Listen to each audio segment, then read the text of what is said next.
அடுத்தவங்க என்ன சொல்லுவாங்க, என்ன நினைப்பாங்க, மற்றவங்களுக்காக நாம வாழல, இந்த சமுதாயத்துக்காக வாழ்ற நம்ம வாழ்க்கையை நம்ம வாழணுங்க. நம்ம ஊர் பக்கம் எல்லாம் சொல்லுவாங்க, நீ பொழைச்சு பொழைப்புக்கே அர்த்தம் இல்லாம போச்சுன்னு அடுத்தவங்க சொல்லுவாங்க அப்படின்னு சொல்லி ஒவ்வொன்றும் பண்ணும்போது அடுத்தவங்க என்ன நினைப்பாங்க.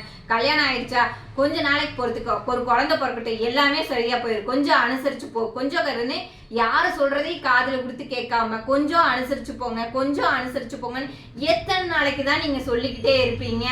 ஒரு புள்ள இருந்து அப்பாவுக்கு கொல்லி போடுறத விட்டு ஒரு அப்பா புள்ளைக்கு கொல்லி போடுறாருங்கிறத விட கொடுமையான விஷயம் எதுவுமே இல்லைங்க.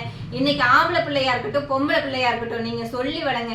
எதுவா இருந்தாலும் நீங்க உங்க அப்பா அம்மா கிட்ட சொல்லுங்க. என்ன பண்ணியிருந்தாலும் நீங்க உங்க அப்பா அம்மா கிட்ட சொல்லுங்க. எந்த ஒரு பிரச்சனைக்கும் தற்கொலையோ இல்ல தப்புக்கு மேல தப்பு பண்றதோ தீர்வே கிடையாது. என்ன பிரச்சனையா இருந்தாலும் சரி பண்ணிக்கலாம், உங்களுக்கு எப்பவுமே நாங்க கூட இருப்போம், என்னவா இருந்தாலும் எங்கிட்ட சொல்லுங்க அப்படின்னு சொல்லி வளங்க.